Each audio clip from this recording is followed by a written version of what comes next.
Sebelumnya perlu kami informasikan bahwa materi dalam presentasi ini merupakan informasi umum tentang kinerja perseroan dalam bentuk ringkasan, tidak dianggap sebagai saran ataupun rekomendasi untuk investor atau calon investor sehubungan dengan menahan, membeli, atau menjual saham, produk, atau instrumen keuangan lainnya. Baiklah, kita awali dari profil singkat perseroan. Nama lengkap perseroan adalah PT AMC Pelita Logistik Tbk dengan kode saham yang tercatat di Bursa Efek Indonesia (PSSI). Kami terdaftar sebagai perusahaan tercatat di bursa pada 5 Desember 2017 dan saat ini tercatat pada papan pencatatan saham utama atau main board. Visi perseroan saat ini adalah secara konsisten lebih harapan dengan misi untuk memberikan solusi logistik yang juga terintegrasi dan juga inovatif.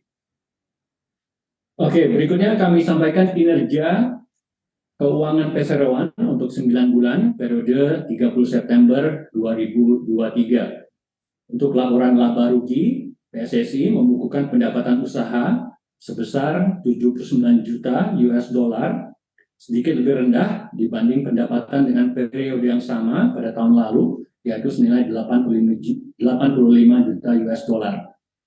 Penurunan ini diantaranya karena ada penurunan sewa berjangka time charter pada segmen operasi MV dan juga adanya penurunan dalam jumlah volume angkut atau free charter pada segmen fasilitas muatan apung atau FLF dan juga tongkang.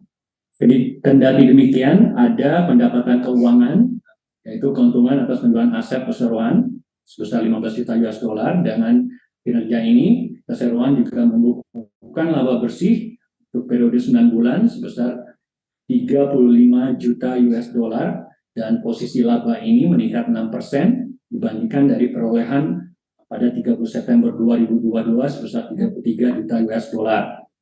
Dari sisi margin, perseroan juga membukukan margin laba bersih senilai 44%.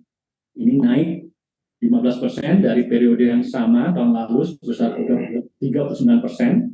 Ini juga menunjukkan efisiensi bisnis perseroan dalam menjaga pendapatan untuk menjadi laba.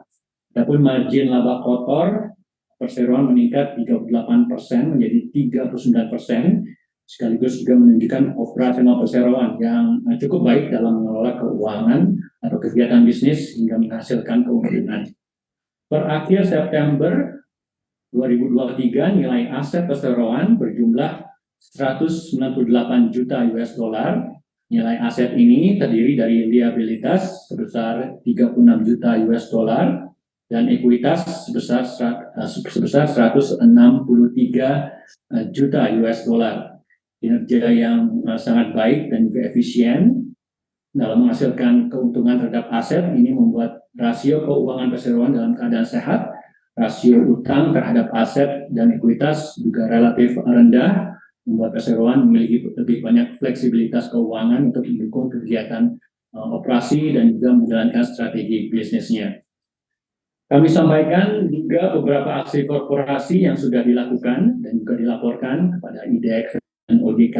Yang pertama, pada tanggal 14 Februari 2023, perseroan melakukan perubahan nama dari Pelita Samudra Shipping menjadi AMC Pelita Logistik, dan perubahan nama ini sebenarnya untuk bersinergi dan menyelaraskan dengan grup usaha perseroan yang memiliki banyak diversifikasi usaha di sektor logistik untuk mencerminkan ruang lingkup bisnis yang juga lebih luas. Yang kedua, pada tanggal 10 April 2023, kami mendirikan anak usaha yang fokus bisnisnya ini pada segmen tugboat and barges dengan nama Pelita Samudra Shrea. Berikutnya kami sampaikan informasi dividen dan juga kinerja operasi terkini hingga akhir September 2023. Harga saham PSSI ini tercatat di level Rp575. Kalau kita lihat bandingkan dengan pada saat IPO pada Desember 2017, ini naik hampir 5 kali lipat. Dan saham PSSI yang saat ini beredar berjumlah 5.417.063.153 lembar saham. Sementara untuk dividen sendiri, seperti yang Bapak Ibu lihat, kami juga cukup konsisten membayarkan dividen dari setiap tahunnya, mulai dari saat IPO hingga tahun 2023. Tahun lalu kami membayarkan dividen, atau tahun ini sebenarnya, untuk tahun buku 2022, kami total pembayaran dividen yang kami lakukan sebesar 261 miliar rupiah, dengan rasio pembayaran ini 41%. Tahun ini pembayarannya merupakan tahun yang terbanyak atau yang terbesar dibandingkan tahun-tahun sebelumnya.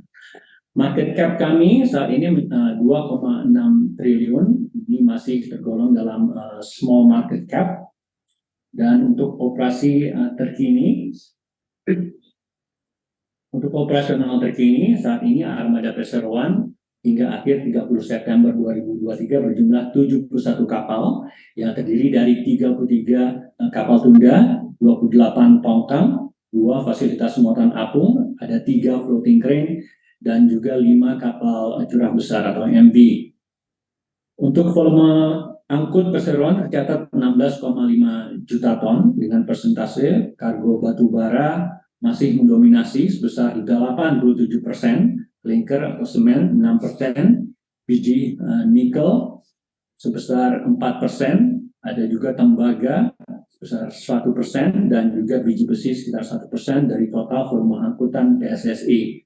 Sementara untuk utilisasi kapal per 30 September tercatat masih di bawah 90% karena memang ada aset-aset kapal Perseroan yang masuk dalam jadwal booking untuk perawatan dan juga perbaikan kapal. Untuk utilisasi TNB sebesar 84%, FLF 79%, dan juga MV 89%. Berikut ini kami sampaikan terkait dengan proyek digitalisasi yang sudah Perseroan lakukan untuk berbagai keperluan transaksi dengan customer, administrasi bisnis, dan juga internal Perseroan. Kami saat ini sudah menggunakan Infor yang maritim yang juga terintegrasi dengan sistem ERP Oracle Perseroan untuk pengelolaan aset seperti perencanaan pembelian spare parts, perintah kerja, inventaris, dan juga pengadaan barang. Ini juga guna meningkatkan efisiensi proses bisnis di Perseroan. Aplikasi ini juga untuk kami juga sudah mengembangkan di tahun ini mobile application for voyage monitoring dan tracking cargo. Ini untuk memonitor perjalanan kapal dan juga kargo customer, jadi bisa dipantau bersama-sama. Kami juga sudah lakukan digital atau menggunakan digital business card ini untuk mengurangi penggunaan kertas dan juga emisi dari percetakan agar lebih ramah lingkungan, dan juga aplikasi digital untuk keperluan administrasi kepegawaian dan juga untuk keperluan karyawan. Berikutnya kami sampaikan struktur grup Perseroan. MC Pelita Logistik ini sebagai parent company memiliki 2 anak perusahaan, yaitu Pelita Global Logistik yang fokus pada segmen kapal kargo curah, dan juga Pelita Samudra Astrea yang fokus pada segmen bisnis kapal tunda dan tongkang. Pelita Global Logistik juga memiliki anak perusahaan, Pusaka Lautan Berlian yang fokus pada segmen fasilitas muatan apung atau floating loading facility, dan 1 anak perusahaan lainnya dari PGL adalah Pelita Logistik Pte Limited. Pendirian anak usaha ini melalui pemisahan segmen usaha adalah untuk strategi pengembangan usaha Perseroan melalui diversifikasi, digitalisasi, ataupun ekspansi yang diharapkan dapat mengoptimalkan kinerja Perseroan secara keseluruhan, termasuk juga entitas anak Perseroan agar memiliki daya saing, fokus bisnis yang kuat, serta spesialisasi bisnis masing-masing. Baik, kendala-kendala yang dihadapi Perseroan hingga saat ini, yang pertama tentunya ketidakpastian situasi ekonomi global, adanya konflik antar negara di beberapa wilayah yang berimbas pada naiknya harga energi dan juga harga minyak. Lonjakan harga ini tentunya berdampak pada biaya operasional Perseroan. Kedua, adanya peningkatan consumer awareness terkait dengan sustainability, ESG, namun belum didukung infrastruktur yang memadai. Misalnya saja di Indonesia sudah ada bahan bakar yang maritim yang beremisi rendah, namun persediaannya ini masih jarang, sementara untuk pelaksanaannya juga tentunya perlu waktu untuk beradaptasi atau menyesuaikan diri. Ketiga, kondisi pasar atau market di dalam industri pelayaran yang masih belum stabil pasca pandemi, dan juga keempat, tarif pengangkutan dalam kapal muatan curah rute domestik ini masih jauh lebih rendah jika dibandingkan dengan tarif angkutan pada rute-rute internasional. Slide berikutnya kami sampaikan upaya untuk meningkatkan kinerja perseroan. Dari sisi customer atau pelanggan, kami berupaya untuk terus melakukan pengaturan kontrak jangka panjang untuk meminimalisir fluktuasi harga yang tak terduga, penyediaan armada yang lebih efisien dan juga lebih ramah lingkungan, dan juga transparansi dan juga keandalan layanan. Dari sisi pelayanan, perseroan juga berinvestasi dan juga berinovasi dalam digitalisasi seperti real-time tracking untuk pergerakan aset kapal, estimated arrival yang lebih reliable, dan juga jasa logistik yang terintegrasi. Lalu ada penambahan kapasitas pada aset kapal untuk memenuhi permintaan pasar dan juga diversifikasi kargo angkutan. Dan juga kami terus meningkatkan praktik-praktik tata kelola yang berkelanjutan. Untuk dari sisi reputasi sendiri, kami meningkatkan kesadaran terhadap industri best practice yang berkelanjutan dan juga perkembangan teknologi hijau yang mengacu pada prinsip ESG. Kami juga mulai menjajaki studi kelayakan untuk menilai potensi investasi yang bisa dilakukan di tengah ketidakpastian situasi ekonomi, misalnya dalam sektor logistik lainnya. Untuk target kinerja, estimasi strategic capex untuk tahun 2024 besar 20,5 juta yang memang rencananya dianggarkan untuk rencana penambahan kapal, penambahan armada. Selain itu juga akan menjadi target kinerja perseroan adalah green logistik yang meliputi efisiensi dari sisi transportasi, penggunaan energi, pengurangan emisi. Kami juga terus mengembangkan proyek digitalisasi dalam hal pengelolaan aset dan juga keterlibatan dan pelatihan karyawan dalam hal pengurangan emisi karbon dan juga keberlanjutan bisnis.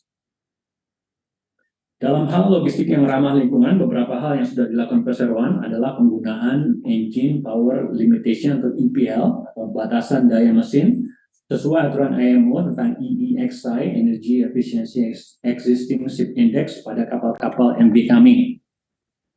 Dan juga di kapal MV kami juga sudah mulai menerapkan ballast water management system yang sesuai dengan regulasi IMO pada semua kapal MV kami. Ini secara bertahap akan kami mulai terapkan di kuartal 4 2023. Lalu sejauh ini kami juga dalam pemilihan kapal yang lebih efisien dalam hal konsumsi bahan bakar, kapal yang tahun pembuatannya lebih muda, lebih ramah lingkungan, sehingga diharapkan dapat membantu mengurangi penggunaan energi, polusi, dan emisi gas rumah kaca. Selain itu, kami juga fokus pada optimalisasi rute untuk mengurangi konsumsi bahan bakar dan juga emisi gas rumah kaca. Beberapa penghargaan yang diterima oleh perseroan di tahun ini, diantaranya Business Indonesia Award dengan predikat emiten non-bank terbaik kategori sektor distribusi batubara. Lalu tahun ini kami juga kembali masuk dalam daftar RHB Sekuritas Indonesia, RHB Jewel Small Cap 2023, dan juga ESG Awards dari majalah investor atas komitmen perseroan dalam pengungkapan data ESG ke publik. Kami juga telah mendapatkan sertifikasi ISO 9001, ISO 14001 terkait dengan lingkungan, dan juga ISO 45001 tahun 2018. Terakhir kami sampaikan beberapa kegiatan CSR tahun ini, diantaranya ada pembangunan gedung kelas PAUD di Samarinda di wilayah operasional kami. Lalu kami juga bekerja sama dengan aktivis lingkungan di Samarinda untuk melakukan penghijauan dan juga revitalisasi Sungai Karangmumus di Samarinda, dan juga beberapa aktivitas sosial, hari-hari besar keagamaan, dan juga aksi kemanusiaan lainnya. Mungkin demikian Ibu Bapak untuk presentasi performance perseroan selama 9 bulan yang berakhir 30 September 2023.